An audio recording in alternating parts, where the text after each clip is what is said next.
Hello बच्चों, आपका स्वागत है साइंस जीवी चैनल पर। आज हम करने वाले हैं चैप्टर 3 का सेकंड पार्ट। तो ये होने वाला है चैप्टर 3 या धातु एवं अधातु का दूसरा भाग। पहले भाग में हमने अभिक्रियाशीलता तक कर लिया था। अब हम पढ़ेंगे कि अभिक्रियाएं कैसे करती हैं, कि धातु और अधातु अभिक्रियाएं कैसे करती हैं। तो आपने 9th क्लास में संयोजकता के बारे में पढ़ा था, जिसे हम वैलेंसी कहते हैं, और इलेक्ट्रॉनिक विन्यास के बारे में पढ़ा था। उन्हीं सब चीज़ों को लेके आगे हम पढ़ेंगे। और उत्कृष्ट गैसों, नोबल गैसों के बारे में हमने पढ़ा था कि वो बिल्कुल अभिक्रियाएं नहीं करती, क्योंकि उनका जो ऑक्टेट या उनके जो अंतिम कोशिकाएं हैं वो पूरी तरह से भरी हुई रहती हैं। तो जिनकी कोशिकाएं, जो बाह्य कोशिका जिसे हम इलेक्ट्रॉनिक विन्यास, जो सेल है, आउटर सेल या वैलेंस सेल जिसे हम कहते हैं, वो अगर 8 या अष्टक का नियम फॉलो करने के लिए वो 8 पूरा करना चाहती हैं, और उसके लिए इलेक्ट्रॉन का या तो वो ग्रहण कर लेंगी या इलेक्ट्रॉन दे देती हैं। और इसी के कारण, इलेक्ट्रॉन के आदान प्रदान के कारण ही धातुएं और अधातुएं अभिक्रियाएं करती हैं। अच्छा, अगर हम कुछ धातुओं के बारे में और अधातुओं के अभिक्रियाओं के बारे में बात करते हैं, तो सबसे पहले अगर हम बात करें सोडियम की, तो सोडियम का पता है आपको, जो सिंबल है वो होता है Na, और इसके अंदर जो इसका परमाणु संख्या है वो होता है 11। 1 से लेकर 20 तक के परमाणु संख्या अच्छे से याद कर लो, ठीक है। ये 9th क्लास में आपने पढ़ा होगा। तो सोडियम या Na का जो परमाणु संख्या है 11। तो आपको पता है एक परमाणु संख्या जितनी होते हैं उतने ही इलेक्ट्रॉन और प्रोटॉन होते हैं। तो इलेक्ट्रॉन कितने हो गए? 11। और जब इसका विन्यास करेंगे तो इलेक्ट्रॉनिक विन्यास जो आपने 9th में पढ़ा था, आपने पढ़ा है सेल जो होता है वो होता है KLMN, ठीक है। प्रथम सेल में इसमें आ गए 2, द्वितीय सेल में L में कितने आ गए? 2, और यहाँ पर कितने हो गए? 8। द्वितीय सेल में 8 होते हैं, तो 2 और 8 10, और M सेल में कितने हो गए? 1, क्योंकि 11 ही है। तो इस तरह से इसका इलेक्ट्रॉनिक विन्यास होता है। तो अगर हम बात करें तो M कोश से 1 इलेक्ट्रॉन को त्याग देगा, तो अब क्या होगा? क्योंकि इसमें 1 है और इसको 8 चाहिए, तो ये क्या करेगा? 1 को त्याग के और पूरी तरह से संतृप्त हो जाएगा कि हाँ इसमें 8 चाहिए, तो 8 आ गए हैं। तो ये जो L कोश है, इसका बाह्यतम कोश होता है जिसमें स्थायी अष्टक उपस्थित हैं। तो ये इसको दे के, और अष्टक जो है उपस्थित है, इसलिए अष्टक ज़्यादा स्थिर इकाई होती है। तो परमाणु के नाभिक में 11 प्रोटॉन हो जाते हैं, लेकिन इलेक्ट्रॉन की संख्या कितनी हो जाती है? अब 1 इलेक्ट्रॉन इसने दे दिया, तो 1 इलेक्ट्रॉन इसमें से घट जाएगा, तो अब इसके ऊपर इलेक्ट्रॉन कितने हो गए? 10। तो अब जब 1 इलेक्ट्रॉन दे देता है, तो अब सोडियम पहले एक परमाणु में इसमें थे 11 इलेक्ट्रॉन, इसमें से 1 इलेक्ट्रॉन माइनस हो गया। तो अगर किसी के ऊपर इलेक्ट्रॉन माइनस हुआ है तो उसके ऊपर इलेक्ट्रॉन जो है वो नेगेटिव चार्ज लेके चला गया है। तो जब इलेक्ट्रॉन नेगेटिव चार्ज लेके चला गया है, देखा जाए तो अब इसमें 11 जो है वो पॉजिटिव चार्ज हैं, लेकिन 10 सिर्फ नेगेटिव चार्ज है। इलेक्ट्रॉन के ऊपर नेगेटिव चार्ज होता है, प्रोटॉन के ऊपर पॉजिटिव। तो 1 इलेक्ट्रॉन अगर निकल गया है तो यहाँ 11 प्लस हैं, 10 नेगेटिव है, तो ओवरऑल क्या हो गया? 1 प्लस चार्ज हो गया। तो इसीलिए सोडियम के ऊपर जो अगर हम देखो तो पॉजिटिव चार्ज या धनात्मक चार्ज कितना हो जाता है? 1, +1। क्यों? क्योंकि इसने 1 इलेक्ट्रॉन दिया है। जो जितने इलेक्ट्रॉन दे जाएगा उसके ऊपर उतने धनात्मक चार्ज आएगा, जो जितना ले लेगा इलेक्ट्रॉन उसके ऊपर उतना ही ऋणात्मक चार्ज आ जाएगा। इसके अलावा जो क्लोरीन की अगर हम बात करें, तो क्लोरीन का परमाणु संख्या होता है 17। इसका मतलब इसमें 17 ही इलेक्ट्रॉन है। और इसका अगर इलेक्ट्रॉनिक विन्यास देखें तो अगर हम पहले KLMN शेल की बात करें तो इसमें होता है 2, 8 और 7। अब इसको अष्टक पूरा करने के 1 इलेक्ट्रॉन चाहिए, तो तुरंत आसानी से 1 इलेक्ट्रॉन लेके, तो जैसे ही क्लोरीन है उसमें 1 इलेक्ट्रॉन जुड़ जाएगा, तो अब टोटल इलेक्ट्रॉन कितने हो गए? टोटल 1 जुड़ेगा तो टोटल इलेक्ट्रॉन हो गए 18, परंतु जो प्रोटॉन की संख्या तो सेम है 17। तो अब इसके ऊपर 1 ऋणात्मक चार्ज आ जाएगा और ये बन जाएगा Cl-। तो अब अधातु जो है वो ऋणात्मक चार्ज लेता है, जिसे हम ऋणायन कहते हैं, और धातु इलेक्ट्रॉन दे के धनात्मक चार्ज लेता है, जिसे हम धनायन कहते हैं। तो इस तरह से सोडियम और क्लोरीन अभिक्रियाएं करते हैं। अब 1 ने दे दिया, मतलब सोडियम द्वारा इलेक्ट्रॉन का त्याग होता है, और इलेक्ट्रॉन जो है वो क्लोरीन के द्वारा ग्रहण कर लिया जाता है। तो 1 इलेक्ट्रॉन ग्रहण करके क्लोरीन परमाणु से ऋण आवेश बन जाता है। और इसे क्यों होता है? वही जो अभी हमने पढ़ा कि 17 प्रोटॉन होते हैं इसमें, और 1 इलेक्ट्रॉन एक्स्ट्रा आने के बाद 18 इलेक्ट्रॉन हो जाते हैं, और इसलिए Cl- या क्लोराइड आयन, ऋणायन जो बन जाता है। और अब यह दोनों तत्व के बीच इस तरह से इलेक्ट्रॉन के आदान प्रदान से ही जो है परमाणुओं के बीच आपस में अभिक्रियाएं होती हैं। तो ये धातु और अधातु दोनों ने एक दूसरे को, एक ने दे दिया एक ने ले लिया, तो अब किस तरह से इसको अभिक्रियाएं होती हैं ये हम देखते हैं।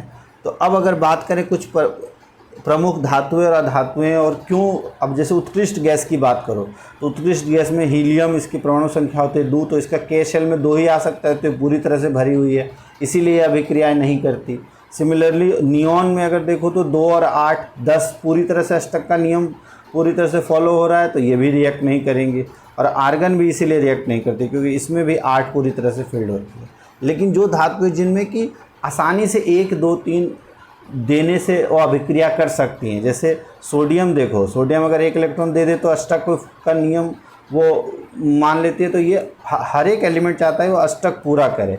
जैसे सोडियम ये अष्टक पूरा करना चाहता है तो 1 दे देगा, मैग्नीशियम 2 दे देगा, एल्युमिनियम 3 दे देगा, 4 देना थोड़ा मुश्किल होता है इसलिए कोई 4 दे नहीं पाता है। फिर पोटेशियम, इसमें JKl में अंतिम में 8 हमेशा चाहता है कि अंतिम में 8 हो, जिस अष्टक का नियम हम कहते हैं। तो अब इसके पास एक एक्स्ट्रा आ गया तो ये 1 दे देगा, कैल्शियम फिर 1 दे देगा, तो जो जितने इलेक्ट्रॉन्स देगा उसके ऊपर उतना पॉजिटिव चार्ज आ जाएगा। जैसे सोडियम 1 इलेक्ट्रॉन दे सकता है, उसके ऊपर 1 पॉजिटिव, मैग्नीशियम के ऊपर 2 पॉजिटिव, एल्यूमिनियम के ऊपर 3 पॉजिटिव, पोटेशियम के ऊपर भी 1 पॉजिटिव क्योंकि 1 ही दे सकता है, कैल्शियम के ऊपर फिर 2 पॉजिटिव। इसी तरह से जो जितना इलेक्ट्रॉन ले सकता है अष्टक पूरा करने के लिए। अब जैसे नाइट्रोजन है, इसके पास 7 हैं तो 2 और 5, तो ये 3 ले सकता है, तो जब ये 3 लेगा तो इसके ऊपर 3 नेगेटिव हो जाएगा। ऑक्सीजन के ऊपर 2 नेगेटिव क्योंकि 6 है, इसको कितने चाहिए, 2 चाहिए 8 पूरा करने के लिए, तो 2 नेगेटिव। फ्लोरीन में 7 हैं, इसको सिर्फ 1 और चाहिए, तो इसके ऊपर 1 नेगेटिव हो जाता है। इसी तरह से फॉस्फोरस में 5 हैं, इसको 3 चाहिए तो 3 नेगेटिव हो जाता है। फिर सल्फ़र को 2 चाहिए तो इसमें भी 2 नेगेटिव, और क्लोरीन को 1 चाहिए तो 1 नेगेटिव। तो इस तरह से ये अधातुओं के ऊपर ऋणायन बनते हैं और धातुओं पे धनायन, या जिसे हम पॉजिटिव चार्ज कहते हैं, और अधातु के ऊपर नेगेटिव चार्ज आता है। और क्योंकि पॉजिटिव और नेगेटिव चार्ज आपस में अलग अलग चार्जेस होते हैं, तो ये क्या करते हैं, एक दूसरे को आकर्षित करते हैं, क्योंकि दोनों विभिन्न आयन, ऋणायन और धनायन, दोनों आपस में एक दूसरे को आकर्षित करते हैं, और आकर्षित करने के कारण इनके बीच आबंध बनता है। और इनके बीच में जो आबंध होता है उसमें कौन सा होता है, स्थिर विद्युत बल। स्थिर विद्युत बल, जिसे हम 2 अलग अलग चार्ज, 2 अलग अलग आवेशों के बीच जो बल लगता है उसे हम कहते हैं स्थिर विद्युत बल, और इससे फिर सोडियम क्लोराइड का निर्माण होता है। अब सोडियम क्लोराइड अणु के रूप में नहीं पाया जाता है, यह आयन के समुच्चय होता है। जैसे सोडियम क्लोराइड जिसे हम नमक कहते हैं, अगर सोडियम क्लोराइड देखो तो वैसे ये सोडियम क्लोराइड आप ठोस में तो सोडियम क्लोराइड में होता है, लेकिन जैसे ही इसे पानी में घोलोगे ये तुरंत सोडियम आयन, सोडियम धनायन और क्लोराइड ऋणायन में अलग अलग परिवर्तित हो जाता है। तो ये एक अणु के रूप में नहीं पाया जाता, ये आयनों, अलग अलग आयनों का एक साथ इकट्ठा समुच्चय होता है। ठीक है, जैसे सोडियम, सोडियम से बना सोडियम प्लस और इलेक्ट्रॉन, तो 2 8 1, इसने 1 इलेक्ट्रॉन दे दिया तो 2 और 8 ये धनायन हो गया। इस तरह से क्लोरीन ने 1 इलेक्ट्रॉन ले लिया तो ऋणायन हो गया। तो सोडियम ने अपना 1 इलेक्ट्रॉन क्लोरीन को दे दिया तो अब इसके पास 8 हो गए, इसके पास 1 था वो पॉजिटिव चार्ज बना लिया, तो ये सोडियम क्लोराइड का निर्माण इस तरीके से हो गया। तो ये सोडियम क्लोराइड या मैग्नीशियम में, इसमें 2 ज़रूर आता है, या तो मैग्नीशियम क्लोराइड जिसमें MgCl2 या सोडियम क्लोराइड NaCl, इन दोनों में से एक एग्ज़ाम में ज़रूर आता है, इसको अच्छे से समझ लो। ठीक है, तो ये हो गया आपका सोडियम क्लोराइड का निर्माण। और अब मैग्नीशियम क्लोराइड के निर्माण के बारे में देखते हैं। तो अब आपको पता है मैग्नीशियम का एटॉमिक नंबर होता है 12, तो इसका इलेक्ट्रॉनिक विन्यास हो गया 2 8 2, और अब ये 2 8 2 इलेक्ट्रॉन दे के, 2 इलेक्ट्रॉन इसने दे दिया इसलिए 2 पॉजिटिव चार्ज आ गया इसके ऊपर। फिर इसे हम कहते हैं मैग्नीशियम धनायन। फिर क्लोरीन ने 1 नेगेटिव चार्ज लिया तो नेगेटिव, 1 नेगेटिव आया, लेकिन अब यहाँ देखो, यहाँ 2 पॉजिटिव है 1 नेगेटिव है, तो इसको बैलेंस करने के लिए, उसको पूरा करने के लिए 2 क्लोराइड के आयन हम इस्तेमाल करेंगे। तो इसलिए अब मैग्नीशियम दोनों 2 क्लोराइड, 2 क्लोरीन को अपना 1 इलेक्ट्रॉन दे देगा, तो इसलिए Mg तो 2+ बन गया, और क्लोरीन 1- है लेकिन 2 क्लोरीन है, इसलिए यहाँ हमने 2 लिख दिया। तो इस तरह से मैग्नीशियम क्लोराइड का निर्माण होता है, ये आप ध्यान से समझ लो। अब धातु से अधातु में इलेक्ट्रॉन का स्थानांतरण और उससे जो यौगिक बनते हैं, क्योंकि ये आयन्स के बीच यौगिक बना है इसलिए ऐसे यौगिकों को कहा जाता है आयोनिक यौगिक या विद्युत संयोजक यौगिक। विद्युत संयोजक यौगिक क्यों? क्योंकि इसमें स्थिर विद्युत बल लगा होता है और इसे हम विद्युत संयोजक यौगिक भी कहते हैं। और इसमें धनायन और ऋणायन का नाम, ऋणायन जो है क्लोराइड है Cl- तो क्लोराइड, और मैग्नीशियम धनायन। अधिकतर जो धातु होते हैं उनमें उनका नाम के साथ धनायन जुड़ जाता है, ठीक है। लेकिन जो ऋणायन होते हैं उनका एक अलग नाम, जैसे ऑक्सीजन के ऊपर अगर माइनस आ जाए तो ऑक्साइड हो जाता है, क्लोरीन के ऊपर माइनस आया तो क्लोराइड हो जाता है, ठीक है। अब फ्लोरीन के ऊपर फ्लोराइड, नाइट्रोजन के ऊपर नाइट्राइड, तो इस तरीके से उसमें आइड या आइट लग जाता है, ठीक है। अब आगे है आयोनिक यौगिक जो बने हैं उनके क्या क्या गुणधर्म होते हैं। तो अब क्योंकि आयंस के बीच बने हैं तो इनके बीच पॉजिटिव और नेगेटिव चार्ज, जो विद्युत संयोजक बल है, ये सबसे कठोर बल होता है। तो इनका गलनांक और क्वथनांक बहुत अधिक होता है। इनको गलाना बहुत मुश्किल है और उबालना भी बहुत मुश्किल है, जल्दी से उबलते नहीं हैं। तो क्यों होता है? तो भौतिक प्रकृति इनकी अधिकतर धन और ऋण आयन, पॉजिटिव और नेगेटिव आयन के बीच आकर्षण बल अधिक होता है, इसलिए ये अधिकतर ठोस होते हैं और कठोर होते हैं और दाब डालने पर टुकड़ों में टूट भी जाते हैं ये। और गलनांक और क्वथनांक की अगर हम बात करें तो बहुत अधिक उच्च गलनांक और क्वथनांक होता है। क्यों होता है? क्योंकि इनके अंदर मजबूत अंतर आयनिक आकर्षण होता है। इंटर आयोनिक अट्रैक्शन जिसे हम कहते हैं, आयंस के बीच में जो आकर्षण बल होता है बहुत ही मजबूत होता है और उसको तोड़ने के लिए ऊर्जा की पर्याप्त मात्रा की आवश्यकता होती है, इसलिए इनका गलनांक और क्वथनांक बहुत अधिक होता है। और घुलनशीलता की बात करें तो विद्युत संयोजक सामान्यतः जल में घुलनशील होते हैं और केरोसिन, पेट्रोल इन सब में अविलेय होते हैं। विद्युत चालकता की अगर हम बात करें तो अगर हम ठोस रूप में तो विद्युत का चालन नहीं करते, लेकिन किसी विलयन में ये विद्युत के चालन के लिए आवश्यक कण की गतिशीलता की आवश्यकता होती है। किसी विलयन में अगर कणों को ट्रैवल करना है तो उसमें आवेशित कण चाहिए, तो ये ठोस रूप में विद्युत चालक नहीं करते। लेकिन जैसे विलयन या जल के इसमें घोलते हैं, जलीय विलयन होता है, तो उनमें आयंस में टूट जाता है और ये आसानी से विद्युत धारा प्रवाहित कर सकते हैं। और यह आयन विपरीत इलेक्ट्रोड की ओर गमन करता है। ठोस अवस्था में विद्युत का चालन नहीं करते क्योंकि ठोस अवस्था में आयंस की गति संभव नहीं होती। आयंस की गति गलित अवस्था या जब पिघल जाए तब संभव है, या जब उसको जल में घोल दे, घुलनशील अवस्था है, विलयन अवस्था में ही संभव है। और इसमें विपरीत आवेश वाले आयनों के बीच विद्युत आकर्षण बल ऊष्मा के कारण कमज़ोर पड़ जाता है। जब उसे गलाते हैं तो बहुत ज़्यादा ऊष्मा दी जाती है तो कण जो है वो टूट जाता है, उनके बीच का बल टूट जाता है और इसलिए कण आयनों में परिवर्तित हो जाता है और तब वो विद्युत का चालक बन सकता है, विद्युत का चालन कर सकता है। इसलिए आयन स्वतंत्र रूप से गमन करके विद्युत का चालन करते हैं। अब ये इलेक्ट्रॉन बिंदु संरचना ये आप आसानी से कर सकते हो, सोडियम, ऑक्सीजन, मैग्नीशियम का। अब अगला है धातुओं की प्राप्ति। जो अलग अलग धातु हैं वो हम कैसे प्राप्त करते हैं? तो जैसा कि हमको पता है कि पृथ्वी की जो अपर लेयर है, जिसे हम भूपर्पटी कहते हैं, इसमें अधिकतर धातुएं पाई जाती हैं।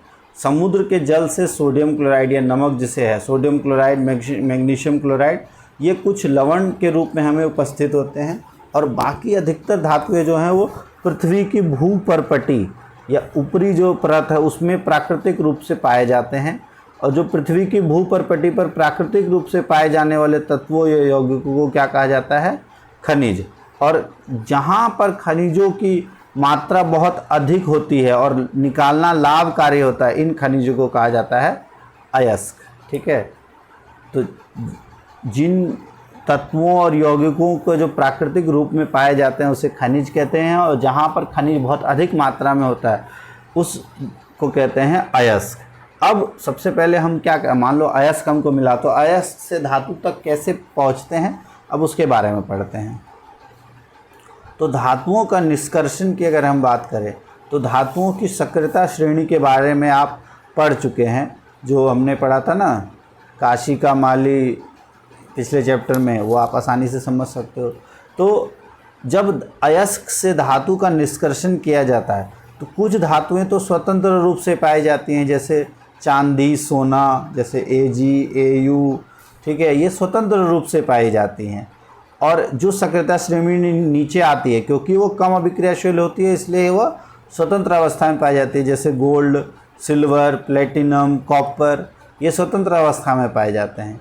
कॉपर और सिल्वर अपने सल्फाइड और ऑक्साइड के रूप में भी पाए जाते हैं, ठीक है। और सक्रियता श्रेणी में जो सबसे ऊपर होते हैं, जैसे potassium, sodium, calcium, magnesium, aluminium, ये इतनी अभिक्रियाशील होते हैं कि स्वतंत्र रूप से नहीं पाए जा सकते, इसलिए तो ये कभी भी स्वतंत्र रूप से नहीं पाई जाती। और जो मध्य की धातुएं होती हैं, जैसे जिंक, लोहा और लेड, ये अभिक्रियाशीलता मध्यम होती हैं और ये मुख्यतः ऑक्साइड के रूप में, सल्फाइड के रूप में, कार्बोनेट्स के रूप में पाई जाती हैं। अब धातुओं के अयस्क जो हैं, अगर हम देखेंगे तो अयस्क ऑक्साइड होते हैं अधिकतर, और ऑक्सीजन की अत्यधिक अभिक्रियाशीलता और पृथ्वी पर प्रचुर मात्रा में ऑक्सीजन पाए जाने के कारण ऐसा हो पाता है कि धातु आसानी से ऑक्सीजन के साथ अभिक्रिया करके ऑक्साइड के अयस्क में रहते हैं। तो अब हम धातुओं का अगर देखें तो 3 वर्गों में विभाजित कर सकते हैं, जिसमें ये अधिक अभिक्रियाशील, फिर मध्यम अभिक्रियाशीलता और निम्न अभिक्रियाशीलता। तो अगर हम बात करें तो अयस्कों से धातु का जो निष्कर्षण होता है वो अलग अलग चरणों में होता है। तो जो अधिक अभिक्रियाशीलता है उनका विद्युत अपघटन के द्वारा, जो मध्यम अभिक्रियाशीलता है उनमें अपचयन के द्वारा, कार्बन का उपयोग से अपचयन होता है। अपचयन मतलब ऑक्सीजन का निकलना। तो ऑक्सीजन के साथ अधिकतर यौगिक में रहते हैं, ऑक्सीजन को निकाल दें तो अपचयन करके हम उसको शुद्ध रूप प्राप्त कर सकते हैं, और निम्न अभिक्रियाशीलता तो प्राकृतिक रूप से उपस्थित होते हैं। तो सबसे पहले अब अयस्कों का हम समृद्धिकरण देखें तो अब आपको पता है अयस्क में मिट्टी, रेत, बहुत सारी अशुद्धियाँ होती है, और इन सब अशुद्धियों को कहा जाता है गैंग, ठीक है। जैसे आपके गैंग होते हैं ना, लड़कों के गैंग बने होते हैं, तो ये सारे अशुद्धियों को गैंग कहते हैं, इससे आप याद रख सकते हो। आपके पेरेंट की नज़र में जो गैंग है वो सारी अशुद्धियाँ ही हैं, गलत ही हैं। तो इसी तरह से अयस्कों और खनिजों में जो अशुद्धियाँ होती हैं उन्हें हम कहते हैं गैंग। और धातुओं के निष्कर्षण से पहले, मतलब उनको धातुओं को निकालने से पहले अयस्कों से अशुद्धियों को हटाना आवश्यक है। और अयस्कों से गैंग हटाने के लिए जिन प्रक्रिया का उपयोग होता है वे अयस्क और गैंग को भौतिक और रासायनिक गुणधर्म पर आधारित होता है। अब अगर देखें अलग अलग टेक्निक अपनाई जाती है। सबसे पहले क्या है, अयस्कों का सांद्रण किया जाता है और तब उसको साफ़ करके उसको अशुद्धियों को अलग करके अब 3 अलग अलग धातुओं के हिसाब से अलग अलग प्रक्रियाएं होती हैं। अगर सबसे पहले हम उच्च अभिक्रियाशील धातुओं को करें तो अभी हमने पढ़ा विद्युत अपघटन के द्वारा उससे शुद्ध धातु प्राप्त कर सकते हैं। उसको पहले गलाएंगे, गलाने के बाद विद्युत अपघटन के द्वारा शुद्ध धातु प्राप्त कर सकते हैं। मध्यम अभिक्रियाशीलता सबसे ज़्यादा आता है। निम्न में तो अधिकतर सल्फाइड अयस्क होते हैं। तो अब जो मध्यम अभिक्रियाशीलता है उसमें 2 तरह के अयस्क होते हैं, कार्बोनेट और सल्फाइड। तो सल्फाइड अयस्क का हमेशा क्या किया जाता है, भर्जन, ठीक है। सल्फाइड अयस्क का हम करते हैं भर्जन, कार्बोनेट अयस्क का करते हैं निस्तापन, ठीक है। इसको हम कहते हैं कैल्सिनेशन और रोस्टिंग। तो जो आपका सल्फाइड अयस्क है उसका किया जाता है भर्जन, कार्बोनेट अयस्क का किया जाता है निस्तापन। और फिर कार्बोनेट से कार्बन को निकालना और फिर उससे ऑक्साइड बन जाता है। तो कार्बोनेट अयस्क के धातु ऑक्साइड बनाने की प्रक्रिया कहलाती है निस्तापन, और सल्फाइड अयस्क के उसमें सल्फ़र निकाल के ऑक्सीजन जोड़ने की प्रक्रिया को कहते हैं भर्जन।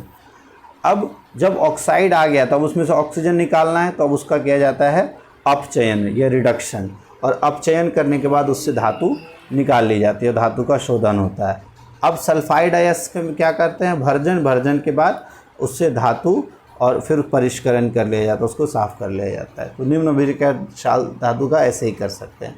अब सक्रियता श्रेणी में नीचे आने वाली धातुओं की अगर हम बात करें तो नीचे आने वाली धातुएं बहुत ही अनअभिक्रिय होती हैं और अधिकतर ऑक्साइड को केवल गर्म करने पर ही धातु प्राप्त किया जा सकता है।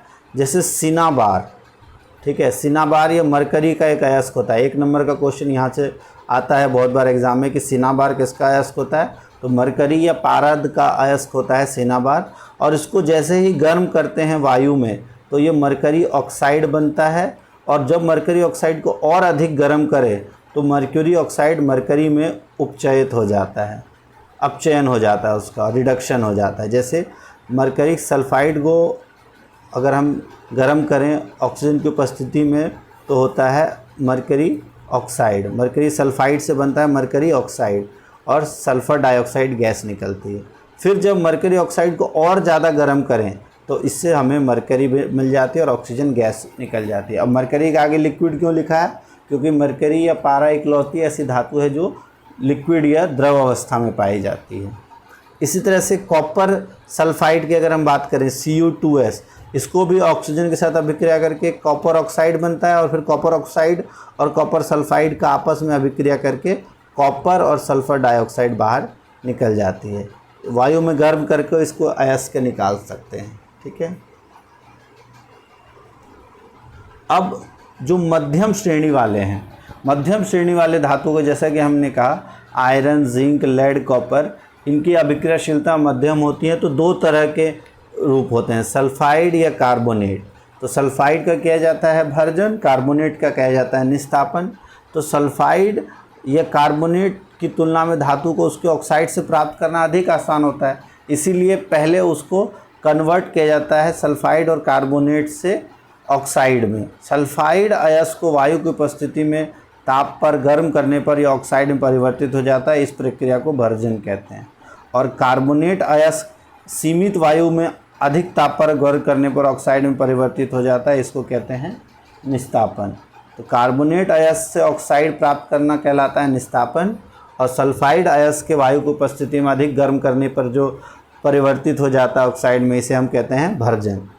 अब जिंक के अयस्क की अगर बात करें तो जिंक सल्फाइड के रूप में होता है। तो सल्फाइड अगर है तो उसका भर्जन किया जाता है, मतलब वायु की उपस्थिति में उसको गर्म करते हैं तो zinc oxide plus sulphur dioxide बन जाता है। अब ऑक्साइड का सिर्फ हीट करने से उसका अपचयन हो जाता है और जिंक निकल सकता है। ठीक है। अब निस्तापन की अगर हम बात करें, निस्तापन में आपको पता है कार्बोनेट के जो अयस्क हैं उसको हीट करते हैं और तब जिंक ऑक्साइड बनता है प्लस कार्बन डाइऑक्साइड। अब इसके बाद जब ये जिंक ऑक्साइड मिल गया है तब कार्बन जैसे उपयुक्त अपचायक जो किसी का अपचयन कर सकें तो अपचायक का उपयोग किया जाता है और धातु ऑक्साइड की से धातु की प्राप्ति कर ली जाती है। जैसे जिंक ऑक्साइड को कार्बन के साथ अगर गर्म करेंगे तो कार्बन मोनोऑक्साइड गैस निकलती है, ध्यान रखना, या डाइऑक्साइड नहीं निकलती, मोनोऑक्साइड निकलती है, और प्लस जिंक अलग निकल जाता है, जिंक धातु में अपचयित हो जाता है। इसके अलावा ऑक्सीकरण और अपचयन के बारे में आपने पहले चैप्टर में पढ़ा ही है, और इसको अगर नहीं पढ़ा है तो प्लेलिस्ट में आपका फर्स्ट चैप्टर भी, उसको अच्छे से पढ़ लो। फिर जो कार्बन है उसका उपयोग ऑक्साइड से अपचयन करने में किया जाता है।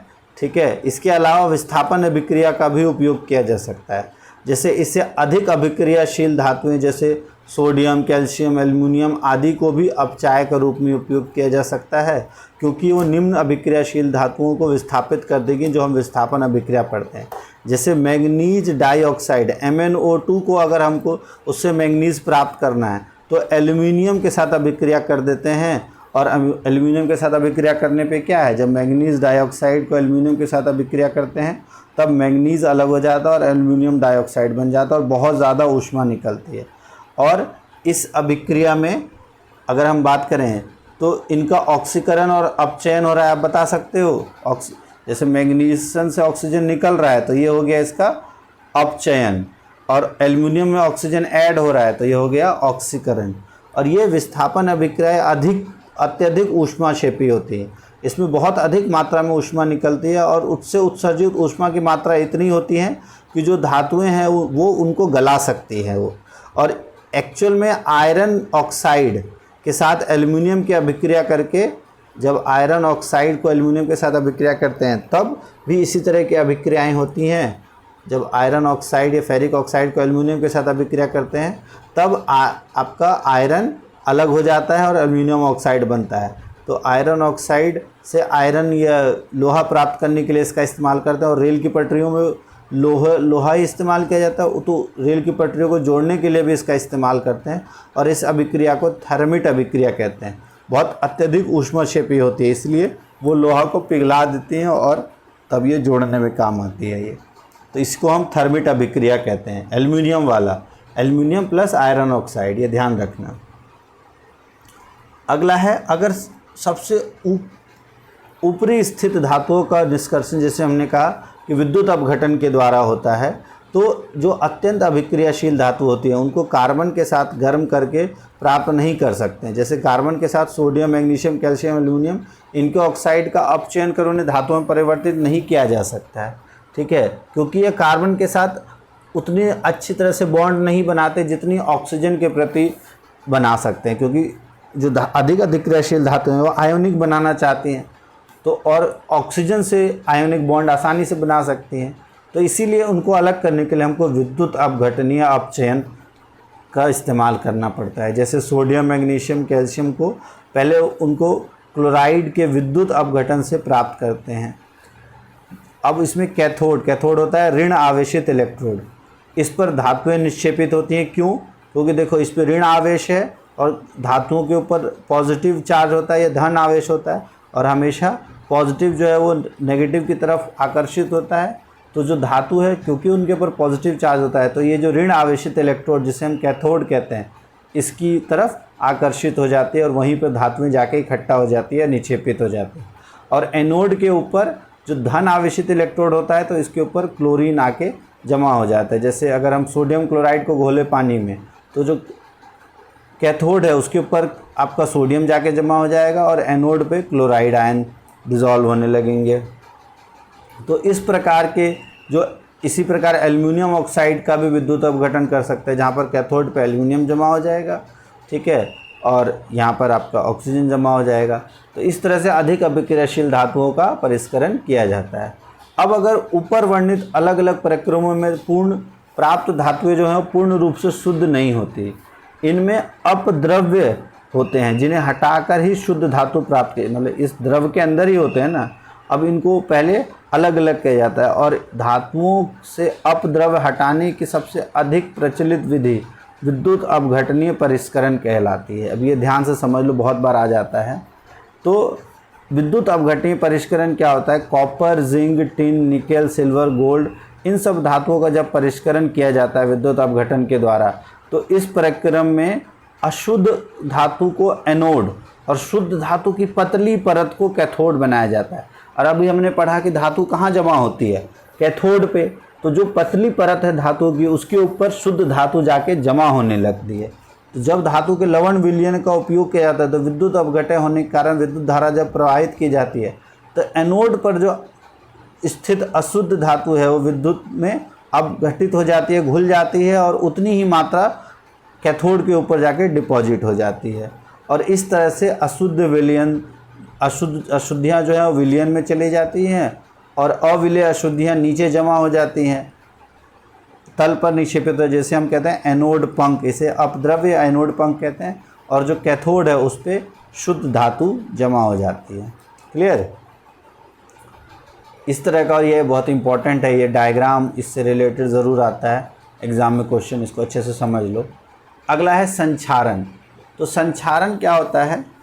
इससे पहले हमने पढ़ा था फर्स्ट चैप्टर में कि जब वायु की उपस्थिति में कुछ चीज़ों को छोड़ दो तो वो ख़राब हो जाती हैं। तो अब हम धातुओं की अगर बात करें तो जैसे सिल्वर या चांदी की वस्तुएं, अगर आप चांदी की चेन पहनो, अंगूठी पहनो, तो कुछ दिनों में काली हो जाती है। क्यों?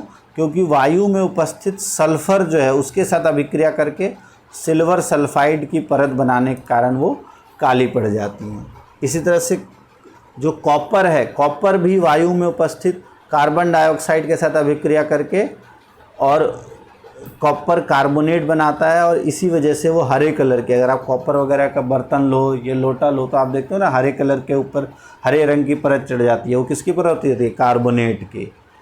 और लोहे के ऊपर भी अगर आप वायु में रहने दें और उसके ऊपर जब पानी उसको मिल जाता है तब उसके ऊपर लेयर चढ़ जाती है भूरे रंग की, जिसे हम कहते हैं जंग, ठीक है, जिसे जंग कहा जाता है। तो ये सारे संक्षारण होती है, और इन परिस्थितियों का जब पता करती हैं तब जंग लग जाते हैं ये। अब संक्षारण से हम, अब जैसे ये अभिक्रिया यहाँ पे एक एक्टिविटी दी है कि एक में अगर आप जल और ऊपर यहाँ जंग लगी हुई लोहे की कील दें, ठीक है, तो यहाँ पे क्योंकि जल की उपस्थिति में वायु की उपस्थिति है तो ये जंग लग जाती है। जल के अंदर वायु कम है तो यहाँ पर जंग नहीं लगती। इसी तरह से अगर उसके अंदर तेल की उपस्थिति कर दी जाए तो अब वायु यहाँ अंदर नहीं जाएगा, तो इसलिए जंग नहीं लगेगी। चाहे यहाँ जल है लेकिन वायु नहीं है तब भी जंग नहीं लगेगी। और अगर इसके अंदर शुष्क वायु है परंतु जल नहीं है, ये जो कैल्शियम क्लोराइड है ये क्या करता है, जल को अपनी ओर अवशोषित कर लेता है। तो अब यहाँ वायु है परंतु जल नहीं है, तब भी हमारे किलो का संक्षारण नहीं होगा। तो संक्षारण होने के लिए, जंग लगने के लिए दोनों आवश्यक हैं, जल की भी आवश्यकता होती है और वायु की भी आवश्यकता होती है। इस तरह से यह अभिक्रिया है, आप आसानी से देख सकते हो। अगला है संक्षारण से सुरक्षा। जो चीज़ें खराब ना हो उससे सुरक्षा करने के लिए हम क्या कर सकते हैं, तो पेंट कर सकते हैं, उसको तेल लगा सकते हैं, ग्रीस लगा सकते हैं। यशद लेपन, यशद लेपन क्या होता है, लोहे की वस्तुओं पर जस्ते या जिंक की परत चढ़ाना, उसको यशद लेपन कहा जाता है। इसके अलावा क्रोमियम, जो बर्तनों के ऊपर अधिकतर हम क्रोमियम का लेपन करते हैं। एनोडीकरण या मिश्र धातु बनाकर लोहे को जंग से बचाया जा सकता है। अब ये चीज़ यहाँ से ध्यान से, यशद लेपन अभी हमने पढ़ा कि जिंक की पतली परत को लोहे एवं इस्पात को जंग से सुरक्षित रखने के लिए जिंक या जस्ते की परत चढ़ा दी जाती है, जिसको यशद लेपन कहा जाता है। और जिंक की परत नष्ट हो जाती है तब भी जो वस्तुएं हैं उसके ऊपर जंग नहीं लगती। ठीक है। अब अगला है धातुओं के गुण धर्म को बेहतर बनाने की विधि होती है मिश्रात्वन। मतलब अलग अलग धातुओं को हम उनके गुण के हिसाब से इच्छानुसार आपस में मिक्स करते हैं और एक नए धातु, नए प्रकार की वस्तु का निर्माण करते हैं, जिसे हम कहते हैं मिश्र धातु। ठीक है, ये मिश्रात्वन जिसे इस प्रक्रिया कहते हैं। जैसे लोहा आपको पता है सर्वाधिक उपयोग में आने वाली धातु है, लेकिन शुद्ध अवस्था में इसका उपयोग करेंगे तो तुरंत जंग लग जाएगा। ठीक है, और इसका उपयोग किया भी नहीं जा सकता क्योंकि शुद्ध लोहा अत्यंत नरम होता है और गर्म करने पर आसानी से खिंच जाता है। तो इसीलिए इसमें लगभग 0.05% कार्बन मिला दिया जाता है और इसको बहुत ही कठोर बना दिया जाता है। अगर हम बात करें लोहे के साथ निकेल और क्रोमियम मिलाने पर हमें स्टेनलेस स्टील या ये चीज़ ध्यान रखना, लोहा निकेल क्रोमियम, इससे बनता है स्टेनलेस इस्पात प्राप्त होता है जो कि कठोर हो जाता है और इसमें जंग नहीं लगता। इसी प्रकार लोहे के साथ और कोई पदार्थ मिश्रित किया करते हैं तो उसका गुणधर्म बदल जाता है।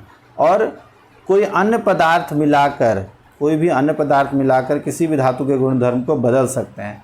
और यह पदार्थ धातु या अधातु कुछ भी हो सकता है और इसी को हम कहते हैं मिश्रातु। तो यहाँ से दो या दो से अधिक धातुओं के समांगी मिश्रण को मिश्रातु कहा जाता है। क्या कहते हैं? मिश्रातु। और इसको तैयार करने से पहले दोनों धातुओं को गलित अवस्था में मिलाया जाता है, पहले उसको गलाया जाता है और एक दूसरे को निश्चित अनुपात में मिलाया जाता है और मिला के ठंडा कर दिया जाता है, तब हमारा मिश्रातु तैयार हो जाता है। जैसे इसका उदाहरण आप देख सकते हो, जैसे अधिकतर जो हम यूज़ करते हैं सोना, आप देखते हो ना 24 कैरेट की बात करते हैं, तो शुद्ध सोना 24 कैरेट का होता है लेकिन बहुत ही नर्म होता है, तुरंत आप उसको अपने हाथ से भी मोड़ सकते हो। तो इसलिए आभूषण उससे नहीं बनाए जा सकते। तो आभूषण बनाने के लिए उसमें चांदी या तांबा मिलाया जाता है और अधिकांश आभूषण 22 कैरेट का सोने का ही उपयोग होता है। 24 कैरेट अगर कोई कह रहा है तो उसमें 22 कैरेट सोना होता है और मतलब कि 22 भाग शुद्ध सोने का होता है और 2 भाग तांबा या चांदी का होता है। ठीक है। अब यदि कोई धातु एक पारद है और उसकी मिश्रातु बनाई जाएगी तो पारद के मिश्रातु को हम कहते हैं एमेलगम। ठीक है। शुद्ध धातु की अपेक्षा उसके मिश्रातु की विद्युत चालकता और गलनांक कम होता है। एमेलगम का जो विद्युत चालकता है वो कम होता है। जैसे तांबा और जस्ते का जो मिश्रातु है, जिसे हम कहते हैं तांबा और जस्ता, जिंक और कॉपर, इसकी मिश्रातु होती है पीतल। तांबा और टिन की जो मिश्रातु है जिसे हम कहते हैं कांसा। ठीक है। ये दोनों क्या है? विद्युत के कुचालक होते हैं। ठीक है। पीतल और कांसा दोनों विद्युत के कुचालक होते हैं। लेकिन अगर हम तांबे की बात करें तो वो तो तार बनाने के लिए इस्तेमाल करती हैं। ठीक है। जिंक भी उसका विद्युत का चालक होता है, लेकिन जब उन दोनों को मिला दिया जाता है उनका मिश्रातु पीतल या कांसा, ये विद्युत की कुचालक होती हैं। इसी तरह से सीसा और टिन, पीबी और एसएन, ये दोनों मिलकर शोल्डर बनाती हैं। अब शोल्डर का गलनांक बहुत कम हो जाता है, जो आपने देखा है तारों को जोड़ने के लिए इस्तेमाल करते हैं ना, वेल्डिंग के लिए। तो इस तरह से 3 आपको ध्यान रखना है, कांसा, शोल्डर और पीतल। पीतल होता है कॉपर और जिंक का, यह तांबा और जस्ते का, कांसा होता है तांबा और टिन का, और शीशा एवं टिन का होता है शोल्डर। ठीक है, इसको अच्छे से समझ लो और एग्ज़ाम में ज़रूर आएगा इन तीनों में से। उसके बाद अगर प्राचीन भारतीय धातु कर्म की हम बात करें तो ये आपने देखा होगा लोह स्तंभ, दिल्ली में जो आपका लोह स्तंभ है, ये 1600 वर्ष पूर्व बनाया था और इसमें अलग अलग तरह की धातुओं का इस्तेमाल किया गया था और यह कुतुब मीनार के निकट स्थित है और ये इसमें 8 मीटर ऊंचा है, 6000 किलो इसका वजन है। तो इस तरह से ये आपका चैप्टर हो जाता है ख़त्म। 2 पार्ट में इस चैप्टर को पूरी तरह से ख़त्म कर दिया गया है। अगर आपको कोई भी टॉपिक में डाउट है तो उसको आप कमेंट बॉक्स में लिख सकते हो। आपको कैसा लगा ये चैप्टर वो भी लिख दो। अगर अच्छा लगा हो तो लाइक कर लो, दोस्तों के साथ शेयर कर लो, सब्सक्राइब कर लो और 10th में 90+ के टारगेट अगर है आपका तो इस चैनल को अच्छे से फॉलो करो, सभी वीडियोस को देखो और अगर इस चैनल पर बने रहते हो तो साइंस में आपका 90+ आने से कोई नहीं रोक सकता। थैंक्स फॉर वॉचिंग और पढ़ाई करते रहो। All the best.